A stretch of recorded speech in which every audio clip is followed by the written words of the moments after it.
तो अब हम आ गए हैं लाइफ अमेजिंग सीक्रेट्स बुक के पार्ट 2 को लेकर। फॉरगिवनेस। हम एक जल्दीबाजी की दुनिया में रहते हैं। हम तुरंत माइक्रोवेव में अपने खाने को गर्म कर सकते हैं। आजकल हम मूवीज को डाउनलोड करके जब मर्जी तब उसको देख सकते हैं। हम फोन से टिकटें बुक कर सकते हैं जब चाहे तब। इसमें कोई बुराई नहीं है, लेकिन ध्यान देने वाली बात यह है कि हमारी रिलेशनशिप ऐसे काम नहीं करती है। रिलेशनशिप एक छोटे प्लांट को बड़ा करने जैसा है। रिलेशनशिप की ग्रोथ के लिए भी हमेशा ध्यान देने की जरूरत होती है। हमें हमेशा एक फॉरगिवनेस और काइंडली पर्सन बनकर रहना चाहिए। हमारे साथ जब कोई गलत करे तो हमें खुद को उसकी सिचुएशन में रखकर देखना चाहिए कि अगर मैं उसकी जगह होता तो मैं क्या करता। वो हमें ऐसे क्यों बोल रहे हैं, उनकी ज़िंदगी में ऐसा क्या चल रहा है जो वो हमेशा हमसे ऐसे बात करते हैं। ये समझना ही फॉरगिवनेस का एक इम्पॉर्टेंट रूल है। Separate the episode from the person.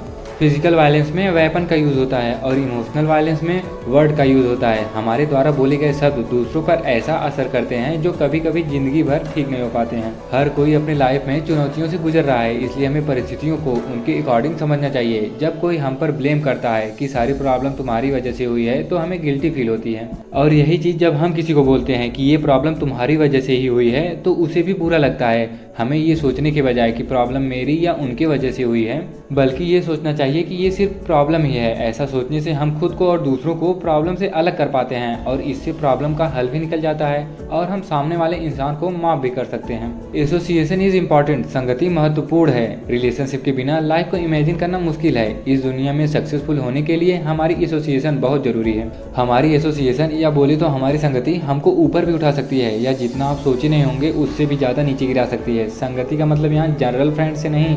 हम हर रोज पता नहीं कितने लोगों से मिलते हैं, इसका मतलब ये नहीं कि ये हमारे संगति हैं। संगति का मतलब होता है कुछ काम पड़ने पर हम उनकी मदद करें और वो हमारी। एक दूसरे के साथ खाना शेयर करना या दावत बुलाकर खाने के दौरान एक दूसरे से गहराई से बात करना। एसोसिएशन या संगति का रियल मीनिंग यही है। व्हील 3 वर्क लाइफ मीन्स हमारा कामकाज और हमारा जीवन। The cross road of competition.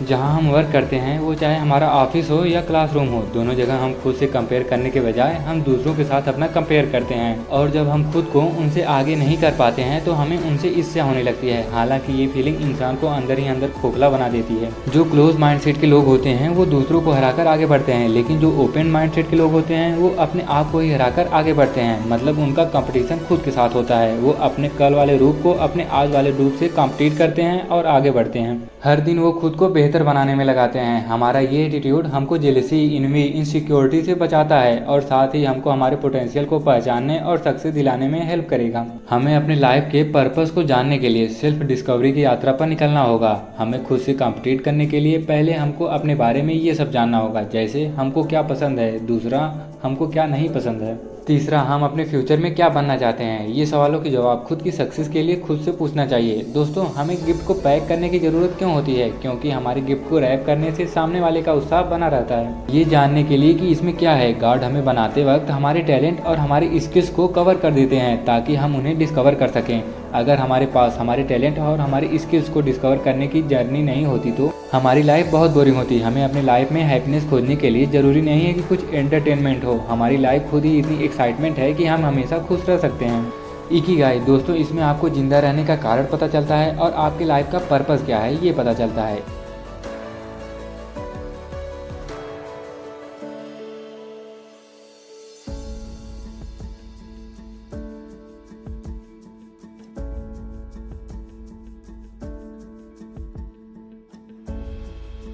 ये 4 चीज़ों को जानने के बाद अपने लाइफ में वो चीज़ें मिल जाती हैं जिसे हम जीना चाहते हैं। हमें अपने पर्पस को पाने के लिए किसी चीज़ को छोड़ने की ज़रूरत नहीं है। जैसे आप अपने लाइफ में इस समय जॉब कर रहे हो, अब आपको अपने पर्पस को पाने के लिए जॉब छोड़ने की ज़रूरत नहीं है। आप जॉब के साथ साथ भी अपने पैशन को फॉलो कर सकते हैं। अब आप सोचेंगे कि मेरे पास टाइम ही कहाँ रहता है, लेकिन एक बात हमेशा ध्यान में रखें, समय होता नहीं, समय निकालना पड़ता है। Explaining the spirituality of the work place. दोस्तों, अपने टारगेट को पाने के लिए स्पिरिचुअलिटी किस प्रकार से हमारी लाइफ में सहायता करती है, गौर गोपाल दास जी बताते हैं। स्पिरिचुअल प्रैक्टिस करने के लिए हमको संत बनने की ज़रूरत नहीं है, इसको हर कोई कर सकता है। क्योंकि स्पिरिचुअलिटी से हम अपने टारगेट के प्रति ज़्यादा फोकस होते हैं। जिन लोगों को स्पिरिचुअलिटी की सही मीनिंग नहीं पता उसे बता दूं, इससे हम अपने जीवन के पर्पस को समझते हैं और हमारा आत्मविश्वास बहुत बढ़ता है। मेनली यह एक टाइप का मेडिटेशन होता है। बहुत लोग सोचते हैं कि जो लोग स्पिरिचुअलिटी में कॉन्कर कर लिए होते हैं वो अपनी लाइफ में संतुष्ट हो जाते हैं। गोपाल दास जी बताते हैं कि स्पिरिचुअलिटी हमें अपनी लाइफ में संतुष्ट होना नहीं सिखाती, बल्कि स्पिरिचुअलिटी हमें थोड़े में खुश रहना सिखाती है। Does spirituality kill ambition? दोस्तों, कृष्ण ने अर्जुन को कौरवों के खिलाफ इसलिए नहीं लड़वाया कि अर्जुन जीत जाएंगे और राज सिंहासन उनका हो जाएगा, बल्कि इसलिए लड़वाया कि अर्जुन एक अच्छे राजा बनेंगे जिससे उनकी प्रजा खुश रहेगी। इसलिए स्पिरिचुअलिटी हमारे एम्बिशन को नहीं मारता है, यह उसे दूसरों की सेवा करने की दिशा में मोड़ देता है। गोपाल दास जी बताते हैं कि हमें स्पिरिचुअलिटी में इतना भी नहीं घुस जाना चाहिए कि जिससे दूसरे हमारे फायदा उठा सकें। स्पिरिचुअलिटी हमें मूर्ख नहीं बनाता है, बल्कि दूसरों के चरित्र को समझने में हेल्प करता है। इंटीग्रिटी एंड कैरेक्टर, लोगों को अच्छे व्यवहार के लिए कौन प्रेरित करता है? क्या वे स्पीच जो एक मोटिवेशनल स्पीकर देता है, क्या वो जीत का कॉन्फिडेंस हो सकता है, या ये सब मिलकर एक व्यक्ति को अच्छे व्यवहार वाला बनाते हैं? दोस्तों, अपने कैरेक्टर को हम इन 3 नियमों द्वारा डेवलप कर सकते हैं। पहला है आइडिया। हम अपने लाइफ में जिस भी इंसान को अपना आइडियल मानते हैं उनसे हमेशा सीखते रहना चाहिए। दूसरा है बिहेवियर। हमें अपना बिहेवियर भी उन्हीं के जैसा धैर्यवान और विनम्रवान बनाना चाहिए। तीसरा है पब्लिसिटी। जब हम ऊपर के इन 2 नियमों को पालन करेंगे तो लोग हमें जानने लगेंगे। महान लोग जो करते हैं, नॉर्मल लोग उसकी नकल करते हैं। Wheel 4, social contribution, selfless sacrifice, निस्वार्थ त्याग। यहाँ पर गौर गोपाल दास जी अपनी लाइफ में हमें कैसे निस्वार्थ भाव से दूसरों की सेवा करनी चाहिए इसके बारे में एग्जाम्पल देते हुए बताते हैं। वे बताते हैं कि हम आइसक्रीम की तरह हमारी लाइफ पिघलने से पहले स्वार्थी बनकर अपनी लाइफ का आनंद लें, या तो मोमबत्ती की तरफ बनकर हमारी लाइफ पिघलने से पहले खुद को जलाकर दूसरों को प्रकाश दें। मतलब निस्वार्थ भाव से दूसरों की सेवा करें। हम सब स्वार्थी हैं या निस्वार्थी, इसको मापने के लिए गोपाल दास जी एक स्केल देते हुए बताते हैं। हम सब आइसक्रीम की तरह पूरी तरह स्वार्थी भी नहीं हैं और न ही मोमबत्ती की तरह पूरी तरह निस्वार्थी हैं। हम सब कहीं बीच के स्थानों पर आते हैं। दोस्तों, जब हम मोमबत्ती नहीं बन सकते हैं तो इसका मतलब ये नहीं कि आइसक्रीम बनकर रहें। हमारी लाइफ की जर्नी आइसक्रीम से मोमबत्ती बनने की जर्नी है।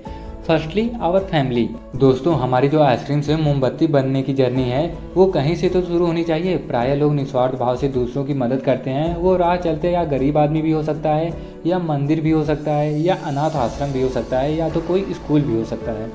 ऐसा करते वक्त लोग सेल्फी खींचना जरूर चाहते हैं, लेकिन जब हम अपने फैमिली मेम्बर की निस्वार्थ भाव से मदद करते हैं तो उस समय हम सेल्फी नहीं खींचते हैं, जो कि यही निस्वार्थ भाव से की गई मदद होती है। National story.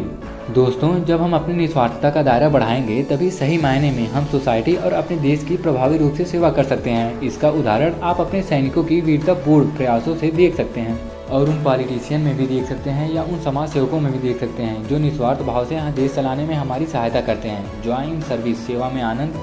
सेवा के साथ स्पिरिचुअल मिल जाने से वह अधिक संतुष्टिदायक हो जाती है। ईश्वर के साथ हमारे संबंध के आधार पर ही हम दूसरों की सेवा में अपने कौशल और क्षमता का उपयोग कर सकते हैं।